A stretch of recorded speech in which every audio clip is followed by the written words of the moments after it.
It is not very often we come into contact with media that leaves such a transformative and resounding effect on communities. Iron Man was the capstone that allowed the Marvel cinematic phenomenon to explode. The Dark Knight redefined how superhero movies could be perceived. Dragon Ball brought anime over to the West, where it has remained a constant stay since it came over. Shows like Lost and Game of Thrones have been waiting on the edge week to week to see the fates of their favorite characters. So when it came to anime in 2013, to say Attack on Titan came on strong is a bit of an understatement. Surely not hit as hard as Dragon Ball or the big three that came before it, and surely not as much as Demon Slayer who came right after it. But it would be fair to say that it was the franchise of the decade for the 2010s, with JoJo's and My Hero Academia being the main competitors. However, I would say that Attack on Titan had them both beat in terms of peak popularity. So, after saying all of that, how do I say that I didn't see any of it until the 2 days prior to the final season part 2's release? Now, that's not necessarily true. I saw one episode back in 2019, so friends of mine were gassed I hadn't actually seen it.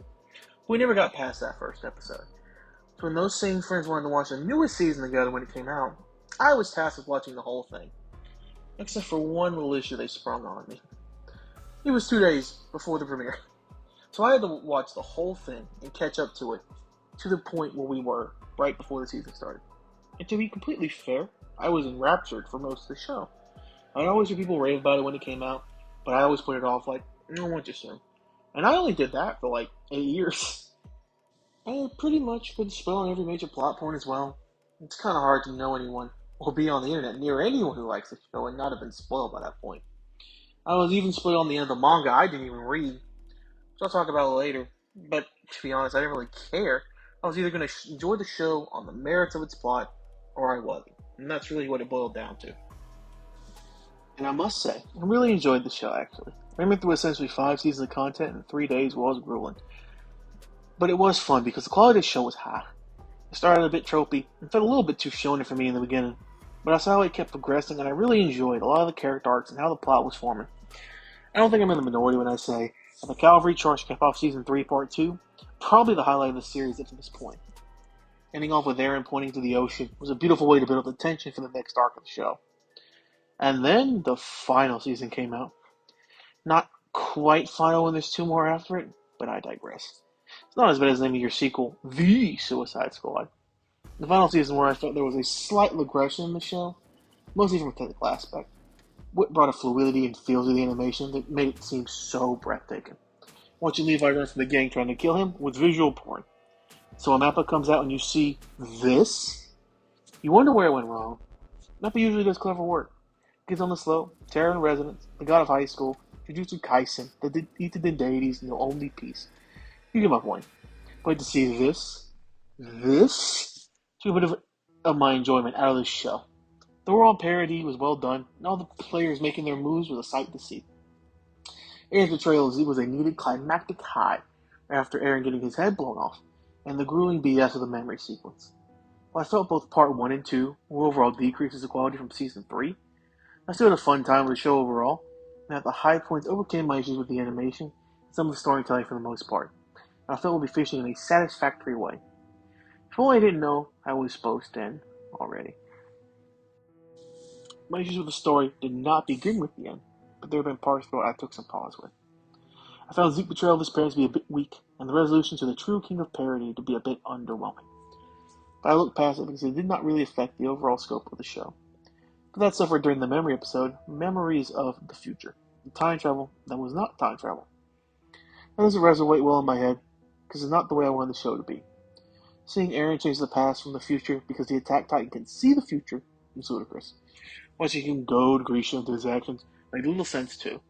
And then Grisha seeing Zeke, who was only there because he was looking at the past, but not physically being there, made no sense. There were many questions the show was not going to answer, so had places to be and a flashback to set up. So I did not think it got the criticism it needed for that. I moved on and kept watching the show with my buds. And this season, when it comes to Eren and his giant army of meat men versus the world, is a perfect point to end the show and start a movie. Now, they went with another season of the show, which is fine, I guess. It's not the way I would have done it. I think a movie is the best way to capitalize how much content you have left with the show. But coming up to the next season is where I see things getting really bad for the enjoyment of the show, from my perspective. I saw the end of the show about the same time everybody else did, when the closing chapter of the manga was released and translated, and all hell broke loose on the Twitter. Hot take after hot take was being spewed out about the ending.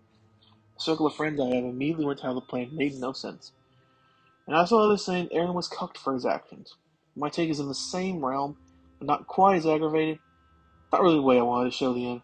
I wanted Eren to go all the way. Eliminate everybody not on parity, let them score the planet, and bring a new age of humanity. I wanted to see if it had the guts that it presented itself having, and go full dystopian. Not this half step, checking out the finish line, for Eren to become the savior of parity and the monster of the world, as he laid waste to everybody is what I wanted. I wanted him to be the hero of Eldia, to free the Eldians on the island, and not to worry about those who had become the tools and the dogs of the Marleyans. Not for him to become the enemy of humanity and say, it was my plan all along. This doesn't jive with me. Everything that the ending is set up by Eren kissing Historia's hand and getting all this cursed knowledge of what must be. For everything down to the instance being set up after that moment, Eren had to have some intellect that he couldn't have had, or intelligence to push every pawn on all sides of the board into the position where he could checkmate everybody at the same time. And we've seen that done. And it was done by a man one of my buddies loves, and is enraged that this story ended up the way that one did. And we'll make no bones about it, the ending's very Code Geass, where Lelouch sacrificed himself to save the world. The Zero Requiem was the way Lelouch, the smartest character in the show, resolved the world's problem, by becoming its problem, and having himself assassinated by Suzaku, who was his best friend, who would become the hero the world could look up to after stopping the tyranny of Lelouch. Just don't watch the new movie. That plan works, and is believable, because Code Geass spent the time setting up not only Lelouch's plan and the world it's in, but Lelouch as a character up. He was set up as a super genius who could outmaneuver his opponents with the superior numbers, superior leadership, and superior weapons. It works because we accept Lelouch as being capable of pulling it off. He has pulled off incredible feats, tactics, and deception throughout the entirety of the show. So when we see Eren do it, it just falls flat. Eren's not Lelouch. For that matter, nobody's Lelouch. Lelouch is the perfect blend of all the factors necessary to pull off the Zero Requiem. And Eren's just not the guy. He's not the best leader or strategist in his own show. Reiner and Berthold were better at being deceptive than Eren, and they ousted themselves as titans right in front of Eren and the entire main cast. Armin and Erwin outclass him in intellect, and Mikasa and Levi are just better fighters than him. So what Eren really has going for him is time travel. It's the only way that he can do this. It's the only way he can pull it off. And this use of time travel is one of the worst I've seen in the medium. Memories of the Future is just bad for a simple reason. It has to pull all the threads of the show together to justify its ending. It explains what happened when Eren kissed Historia's hand, which that also explains why Eren went on this entire tirade, but that's beside the point. Eren being able to see everything his father saw and everything he himself is going to see in the future is the only way to explain how this ending can manifest. Which, if the time travel explained and made sense, would not really be an issue. However, the way it's done is just flabbergasted. Eren sends his conscience back and forth at will in either to change events or make sure they happen the way he wants them to.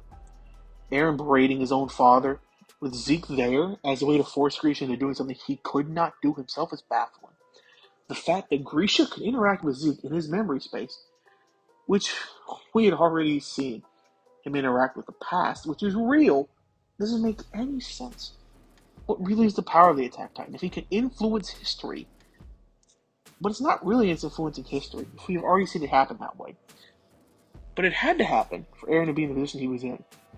If Eren could see the past and the future, then why couldn't Grisha? Why couldn't he see the future prior and be able to decide what is needed to be done and what isn't needed to be done? Why does he have this question over his will, over killing the family, if he had to do it to get what he wanted? Why couldn't you see Eren betraying his own plan? It just doesn't make any sense. There's so many questions over why this thing happened. One of the things that should have happened, didn't happen, and could have happened instead. The thing about plot holes is they're worse when there's no concrete answer for why. If you're asking why Grisha couldn't see Eren's real plan, and the answer is he just couldn't or didn't, that doesn't satisfy the plot hole, and it just leaves a bad taste in your mouth. You see it happen in the show, and there's no recourse for it. With that aside, that's really the synopsis of all my problems with AOT in its current state, of both the anime and the series. And the anime could surprise me and have an ending original to the show, and this would have to be in response to how poorly the ending was actually received. But I have doubts, because this isn't a Full Metal Alchemist scenario. It's not going to reach the ending before the manga's even ended.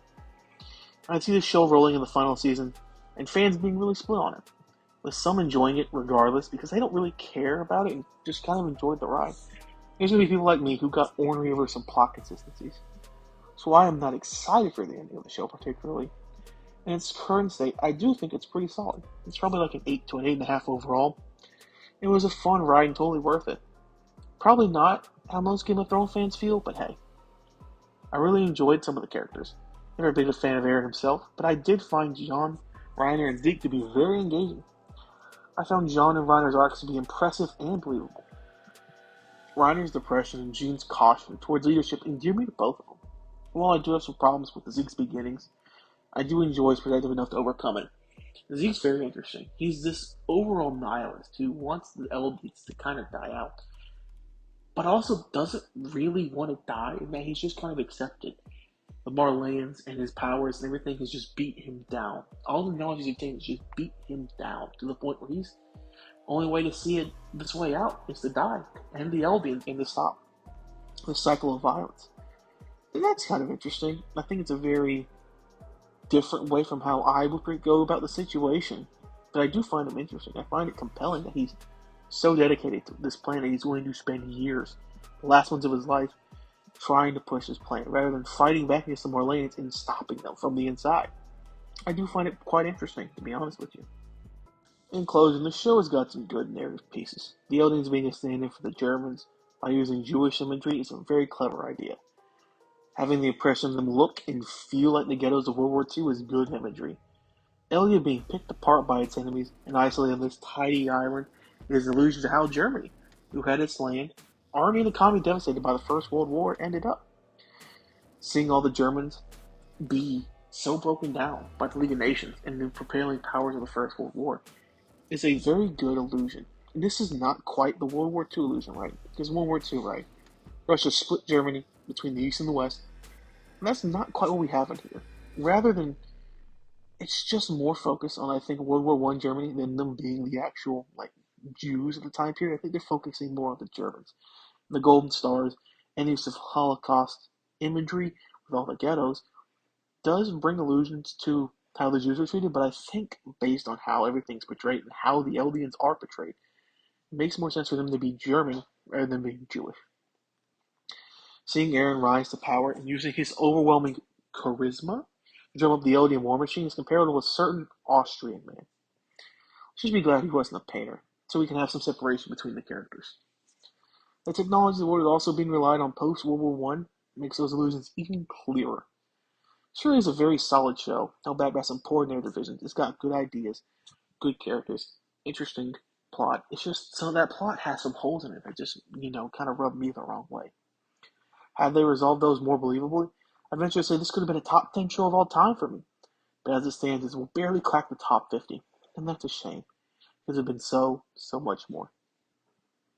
And as always, thank you for watching.